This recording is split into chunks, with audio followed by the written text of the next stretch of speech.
All right. I have Erica here with me. Now, Erica is not new to using the concept of infinite banking to get out of debt, but I want to take her now a little bit further than just using it to get out of debt.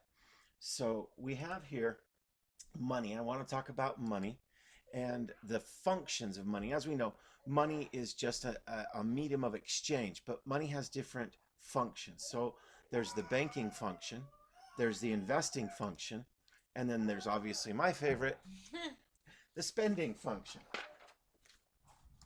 All right. So under the banking function, what I'm talking about here is warehousing.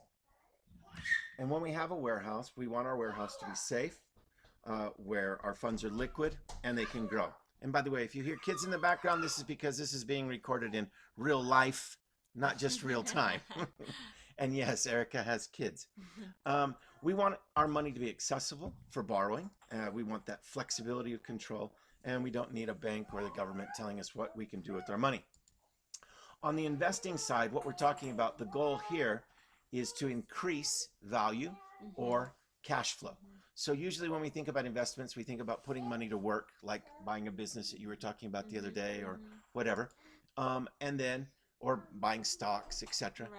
And then I also include paying off debts as part of investing. Why?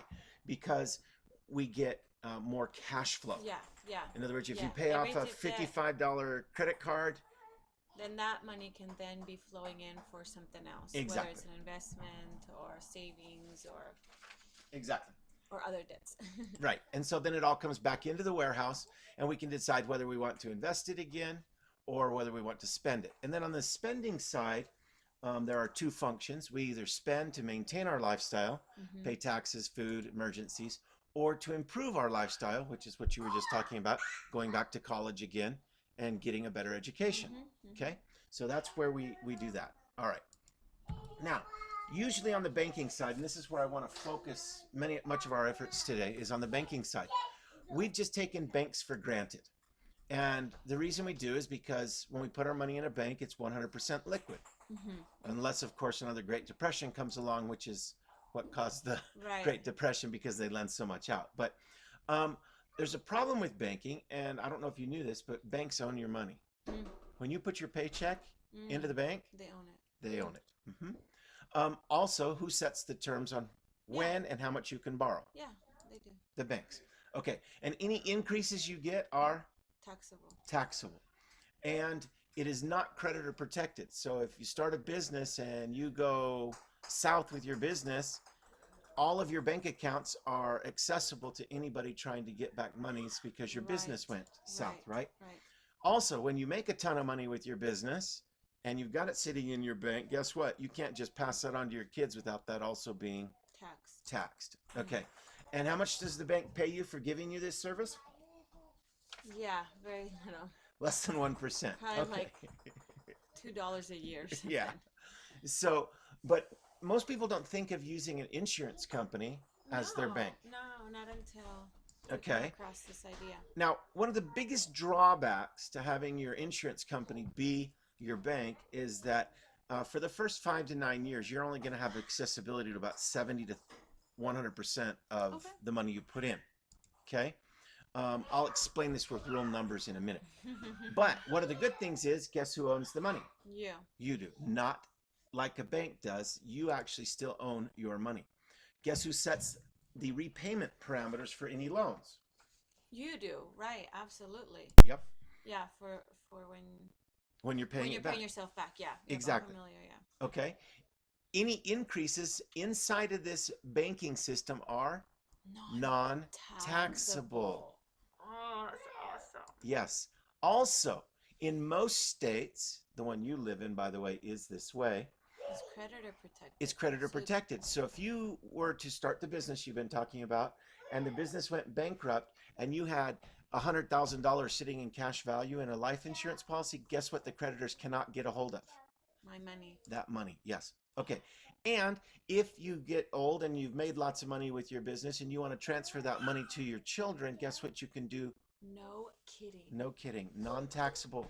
And Why Guess aren't how- we doing it like this? That's why I'm trying to explain it to you, honey. Okay. I mean, And we just need to kick it up a notch, is what I'm saying. Because yes, we've been doing some, but not to its full advantage and service to us. exactly. And that's why I said to your husband, um, how much are you guys currently putting into this? Is it 50% of what you earn? Is it 80%? Is it less than 10%? And he went, the latter at About least. 10%. Right. And so I said, let me show you what would happen if you built this up a notch. Okay. And that's what I wanted to show you this for. Okay. So, and obviously, what's the interest rate you get with your bank? I don't know what yours is, but it's going to be a No, you guaranteed had rate about of that, about right? 4%. And then, 400.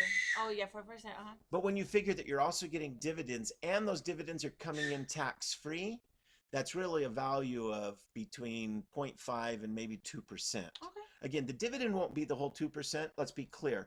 But when you figure it's coming in tax free, that's the value you're Right. getting from that money. Right. Okay.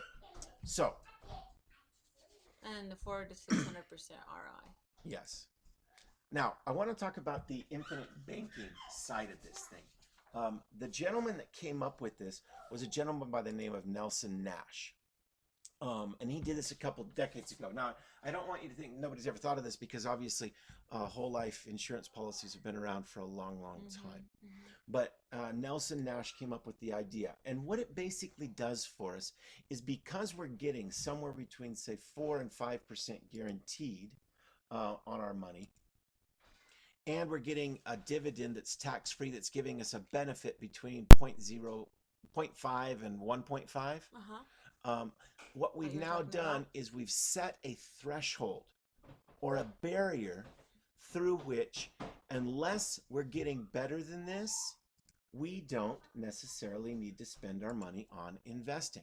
But this is where people get confused, because if you were to go and listen to the gurus on talk radio, they're going to say, hey, don't buy whole life insurance. It's a bad investment.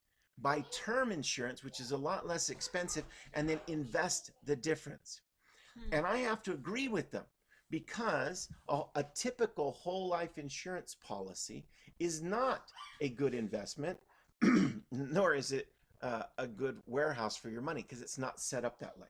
Let me Okay. explain to you what a typical life insurance policy looks like. A typical whole life insurance policy, 95% of the money that you're putting into it is going toward what's called base. In other words, just the insurance itself, the death benefit. So a typical whole life insurance policy is built for Yeah, that's what death it's- benefit. Yeah. that- And 5% of it builds cash value. And so you have a low cash value. And in most typical whole life insurance policies, you have very strong restrictions and penalties for the first 5 to 15 years. You can't even get to your money for the first 5 years. And then if you can get to it between years 5 and 15, there are very strong restrictions and penalties. That's why the gurus say, hey, wait a minute, don't do that. Got Right. it. But you don't have that kind of a policy, and I don't suggest that. The ones we're talking about are properly structured insurance policies where only about 30 to 40% is buying you that base, that life That life, insurance. yeah, that's for the death. And then 60 to 70% is getting you cash value. So now you have a high cash value in your insurance policy. Two, these penalties are not there. there. You can come back and get the money, and you get dividends. Therefore, you have a safe place to act as a bank where you get guaranteed compound growth. Yeah, that sounds more like the structure of what we have. Yes, Because it can ebb and flow as much or as little. Yeah. except it, like you said, it's on the lower end of your total Function. cash Yeah. inflow into the Yes. home. And Yeah, I so want to show you I what want could to know happen how if to make that work. Yeah. exactly, just a little bit better. Yeah. Okay, so I have made an example. I'm going to call her Julia instead of Eric, even though she's still your age. What? I'm starting to cough bad. I need to. Okay, so this is my fictitious friend Julia Roberts. She's about 10 years older than you are. Yeah. Okay, but she's putting in $1,000 a month. Okay. All right, or 12,000. Also, I've made her preferred from a health standpoint, so she's a non-tobacco user and she's healthy. Okay. All right, fair enough. Now, on to that first part that I said was one of the drawbacks of this whole process. Notice that in year one she puts in 12,000, but she only has available to her to borrow back 8,717, which is about 73%. Okay, so that's one of the drawbacks in year 1. But you'll notice in year 3, she now has 82% of her money available. In year 5, 93% of her money. And by year 7, she's now got access. The amount of money that she's put in and the amount that she has access to is, in fact, is greater. And from there on out, it will only grow. It will always be now over 100%. Okay?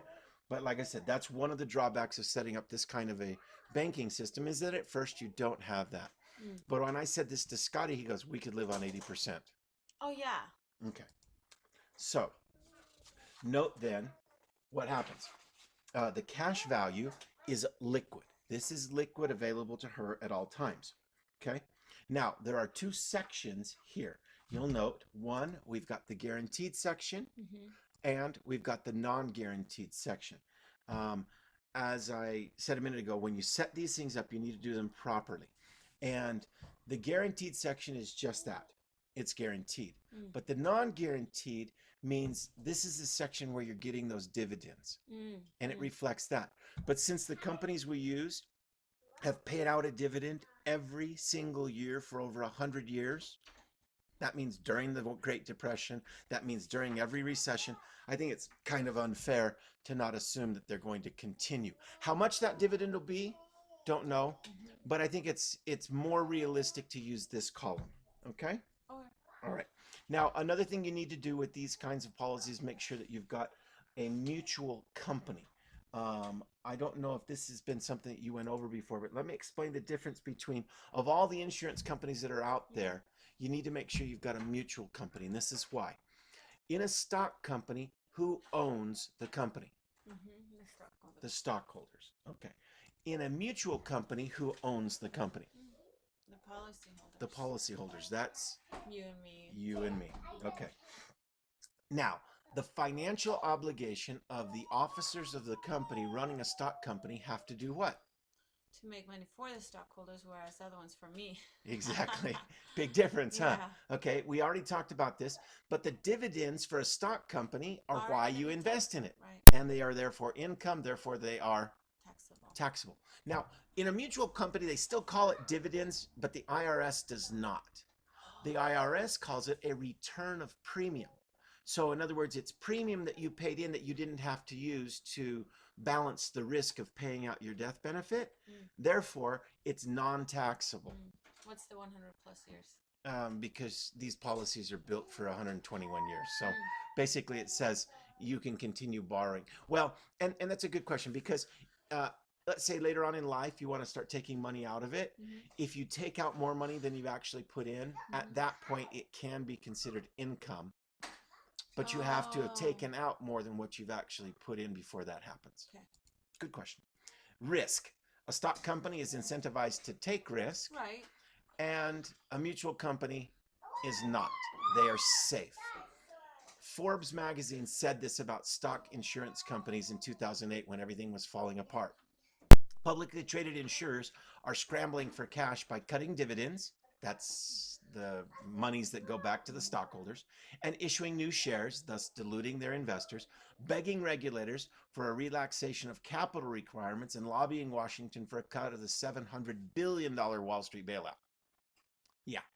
While they said this about the mutual insurance companies, their statutory surpluses have held steady.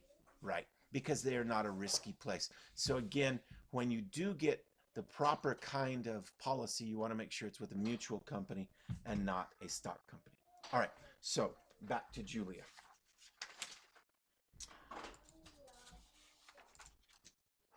I said this is guaranteed, right?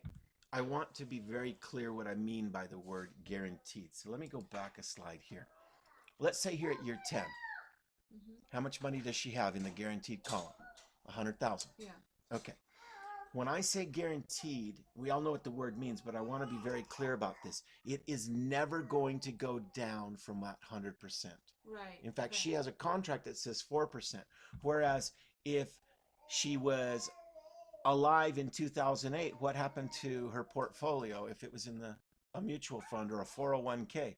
She lost about half of it in just a handful of months. Right. Okay.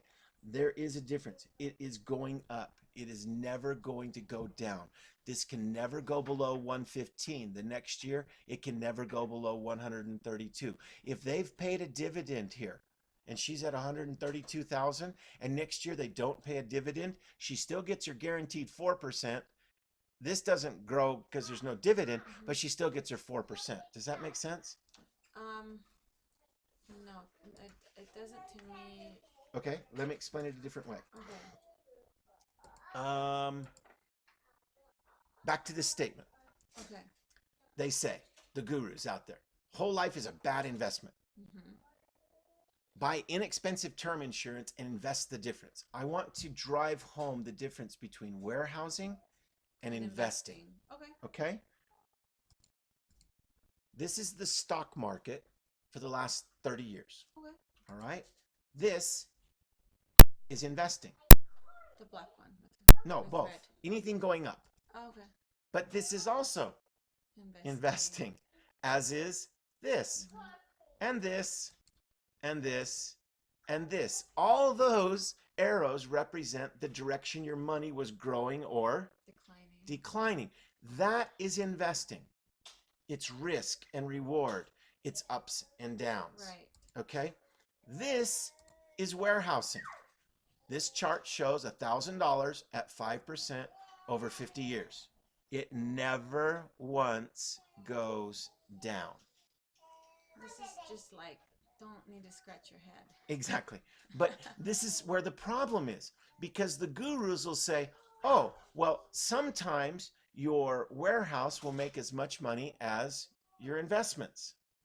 Other times, your warehouse will make more money than your investment. And sometimes less. And sometimes less. And in fact, this is what we hope with our investments, that our investments are always greater than our warehouse. Right. But just because of the simple nature of how investments go, you want to start a business right now. Is it guaranteed you're going to make money? No. Okay. No, not one bit. But do you have a hope that it will make more than Yeah. you could? Exactly. Yes. And so this is where the gurus get screwed up, because just because your warehouse might make more money than your investment does not mean that your warehouse is an investment. These are two different functions of money.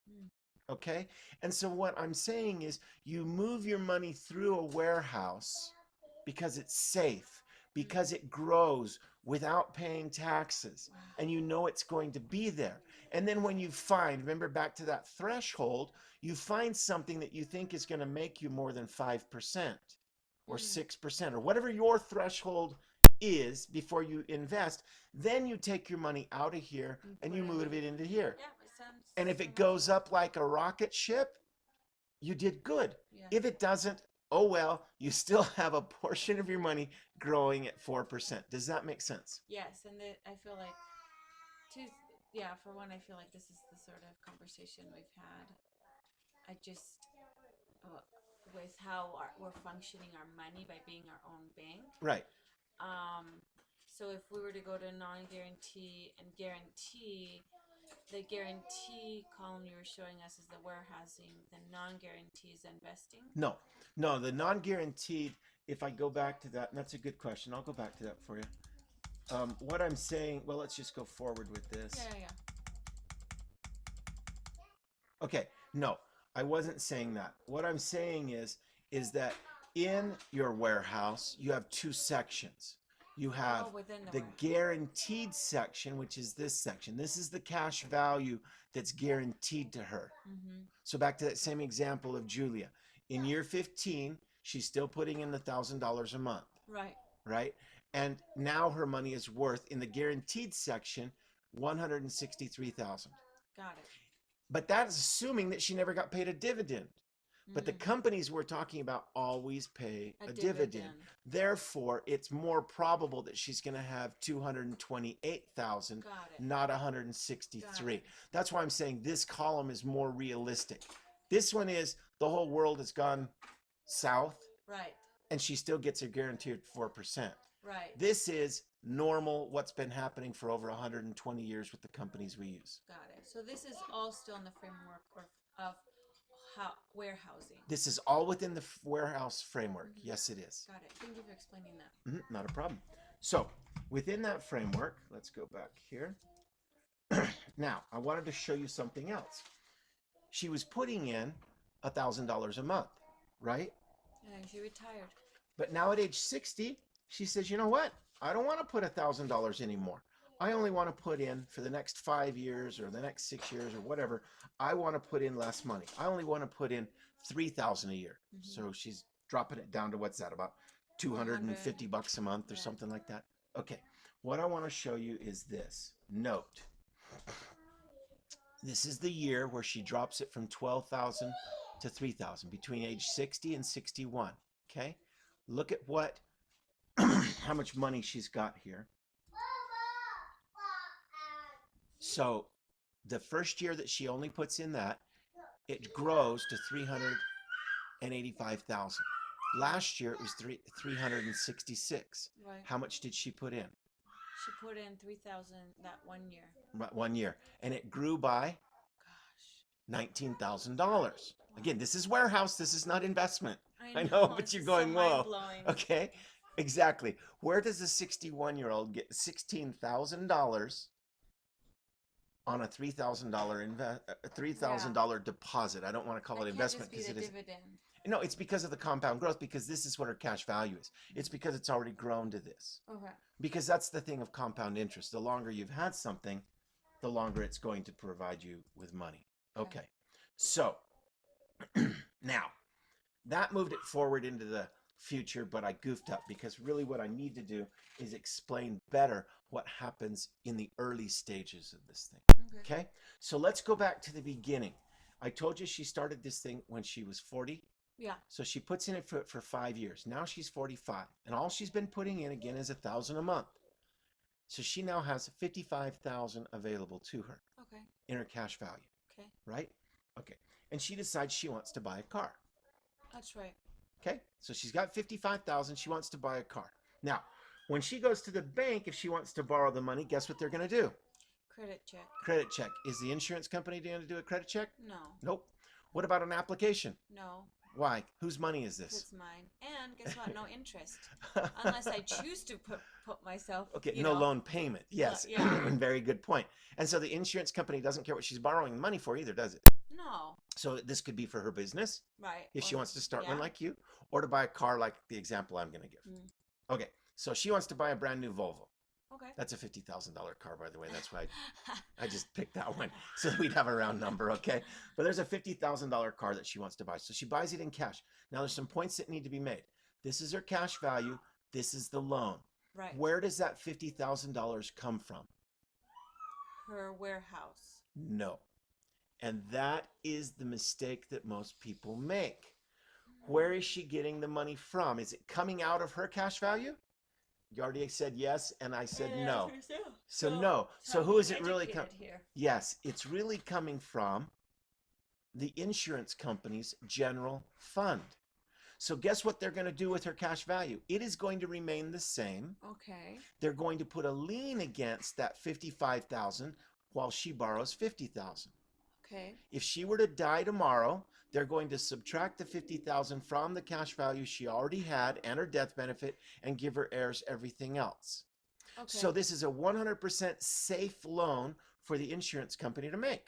Okay, because if Julia died and they had given her the 50,000 with no interest, nothing like Right. that, then the cash value for them would be nearly 6,000. Right, and Okay. so her heirs would get the $6,000. They'd subtract They the keep the 50, 50,000. They never lost a single penny.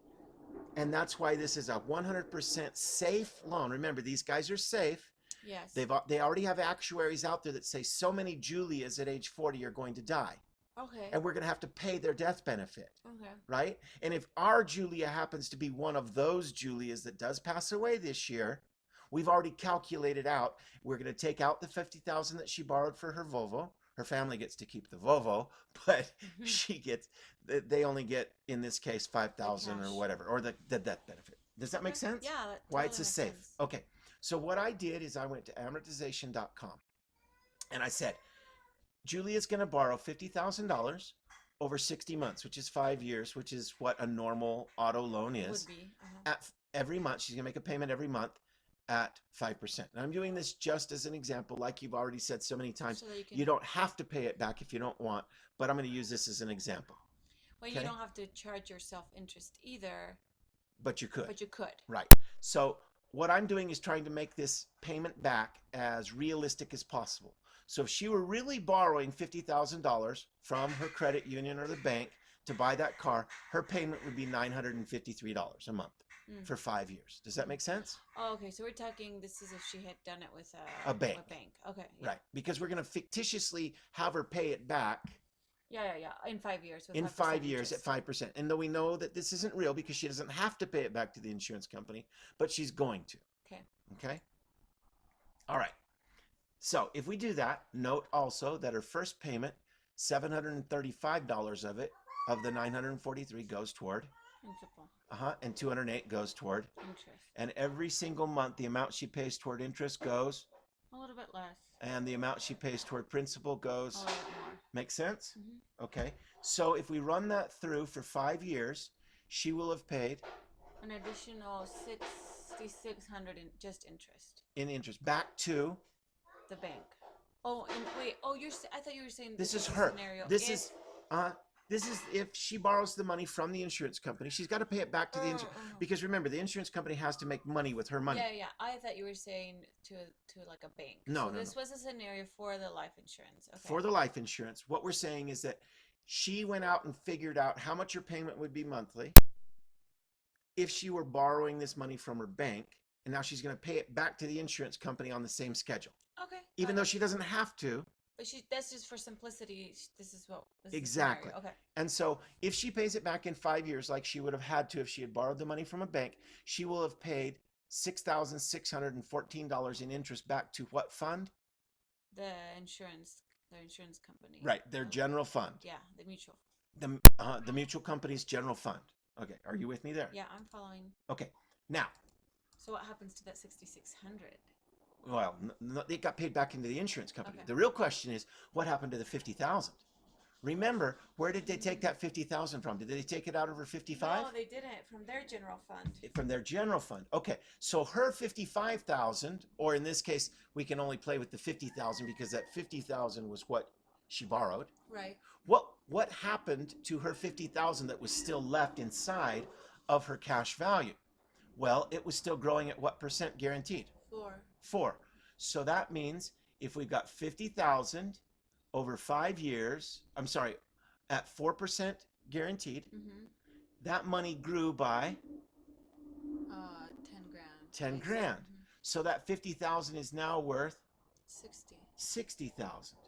So if we subtract the 6,000 that she paid the bank, the insurance yeah. company back in interest Mm-hmm. during the time she had that out, What's she the still math? made. Oh my gosh. I know. You get the idea, Yeah, this is crazy. isn't it? She just made 4,000 extra dollars. So in other words, she didn't really buy the car for 50,000. She bought it for She got 46,000. She got paid to buy the car. Right. But like we said, guaranteed really isn't realistic because these folks also pay a dividend. Right. So let's assume the dividend, again, this is Was the really dividend and the fact that it's growing tax-free. So the dividend's going to be a little bit smaller than the 1.5, but when you figure in that it's coming in tax-free, Right. let's say it's a value of 1.5. So if we did it that way, now her 50,000 has grown to be 15,000, and you subtract out the same amount of interest that she paid back, she just made 8,700 to borrow her own money. I'm still not getting from point A to point B. Okay. But I know this concept is very familiar to me because I know we've talked about it with Matt. Just seeing the details of it, though, I haven't seen in this way. Right. And so help me again to know how. Okay. Oh, because it continued to grow. It continued to so grow. unlike me going to a bank Uh-huh. and then owing 50,000 over 5 years, Right. and really owing 56,614 because that's what I ultimately paid, Yes. and I'm now having to start from zero and plus some that I had to pay. Right. How did my, is it just from the dividend? my percent No, it's growth both. It's that I was able to get that cash it's both back? things. Because that was, it's like, because my 55,000 wasn't touched in essence. Exactly. Not in essence. Oh my gosh. It isn't in essence, honey. It is It in. is. That's the way it was. Exactly. Her 55,000 was never touched. It continued to grow. Now, for math, I have to be fair and say, well, she only borrowed 50,000. So what happened to her 50,000? Right.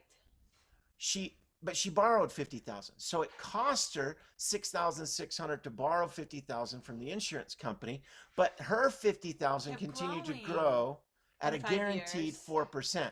But because they're also paying dividends and she's getting it growing tax-free, she really made Money by borrowing.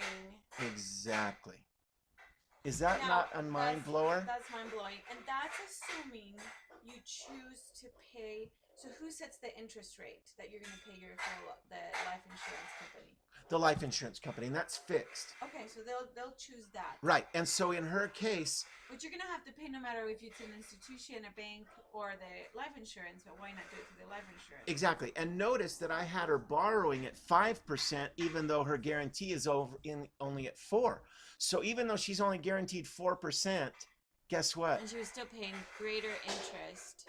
She made more She money made more money. because every time she paid down on the $50,000 loan that she had, she was reducing the amount of principal, thus paying less interest. Oh, right. So even though she was paying a higher interest rate of 5%, see, she's paying a higher interest rate of 5%, her money's only growing at 4%, but she still made more because every single month, let's go back to that, every single month, There we go. the amount that she's paying toward interest is going down and the amount that she's paying toward principal. So here in December, a year later, she only has a loan out of 40,000 now, not 50,000 where she started. Does that make Right, sense? right. So she's paying 5% interest on 40%, but her cash value is still growing at 4% at $50,000. Does that make Yeah, sense how that's yeah. working now? Good. Thank you for asking that question. So I'm sure others would have not seen that too.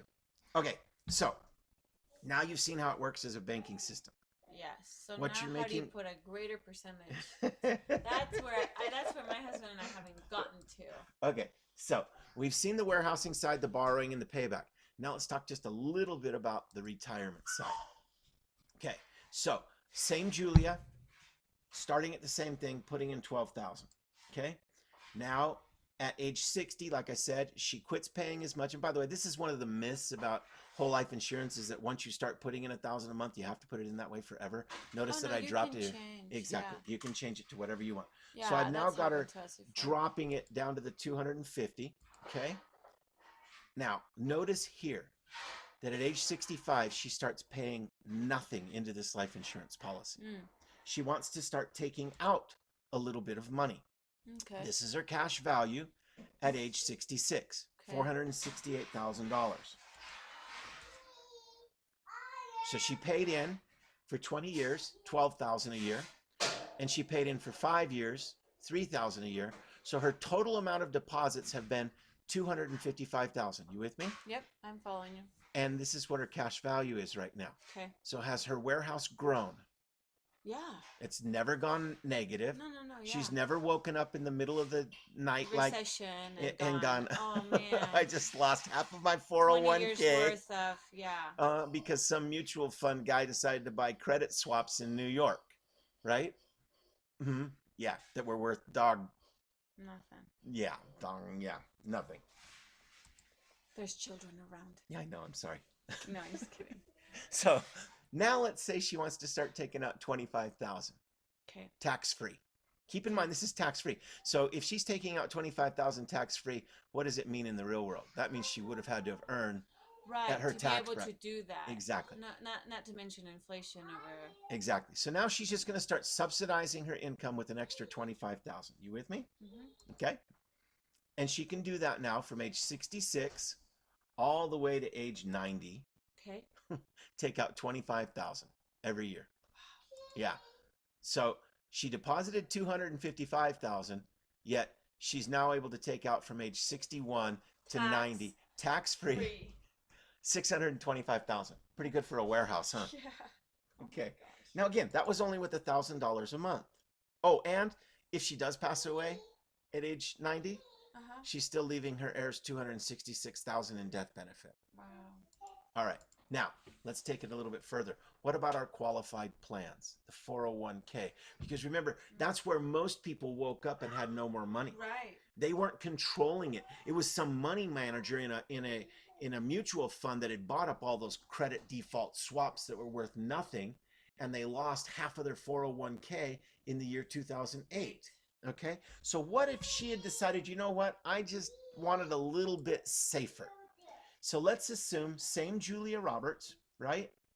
But now what she's going to do is put in the max amount that she can on an annual basis that the government will let her, which is right at about $5,300 a month, whatever So comes this out is to for be a 55. 401k or IRA, not the investment. It's the same thing. What I'm going to say is instead of putting it into here, Put it. Oh, right. put it that's into the this. difference. What would happen if she decided to use this concept instead of putting it into a 401k or an IRA?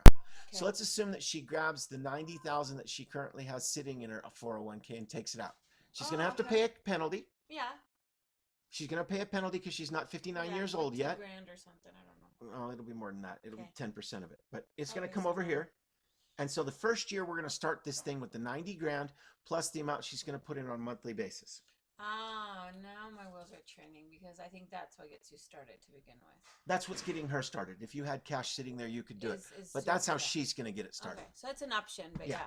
Or let's say her father passed away. She's 40. Maybe her father just passed away and left her 100,000. I don't know. Mhm. But somehow she's got 90,000. I'm just making it up. It's got Yeah. it's just fictitious. But it's coming from the 401k. in her case, let's say it came from the 401k. It wasn't that dad passed away. Okay. So this is the amount that she can put into a qualified plan. That was in her savings already. And this is the total amount she puts in year one.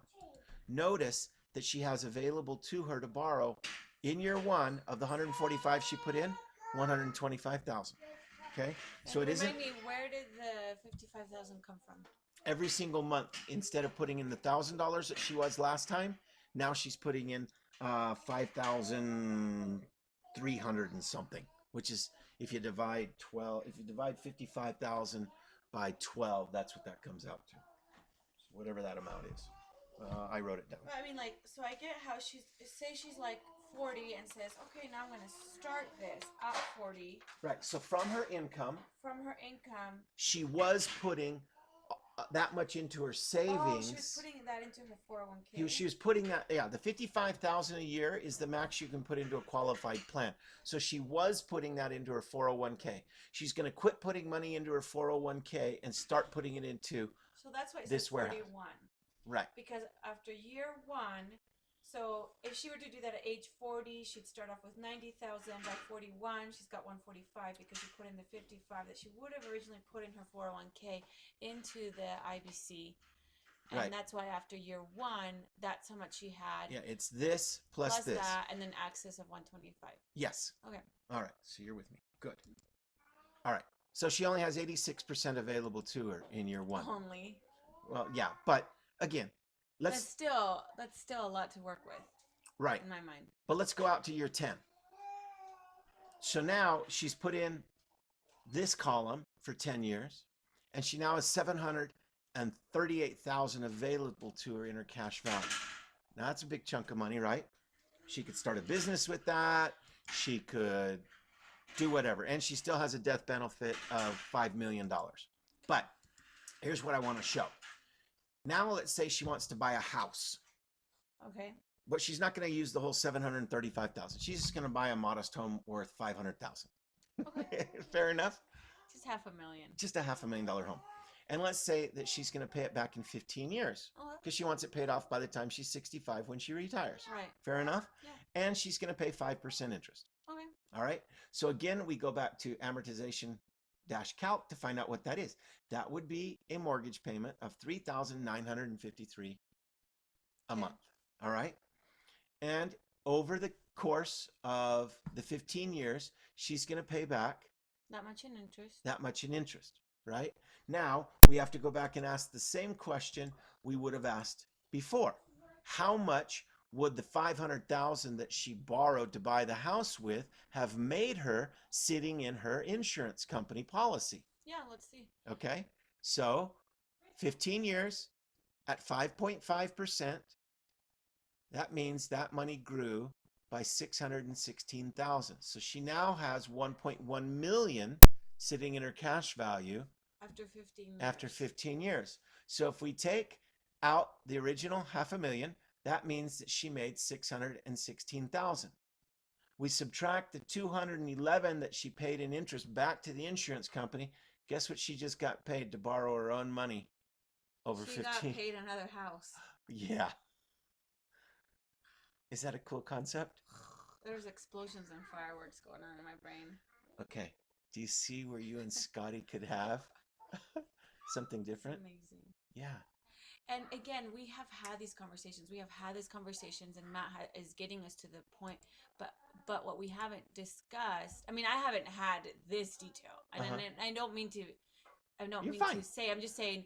Now this is making sense when he's sending us these charts and these numbers. I'm like, okay, got it. But you're explaining it in thorough. How do I?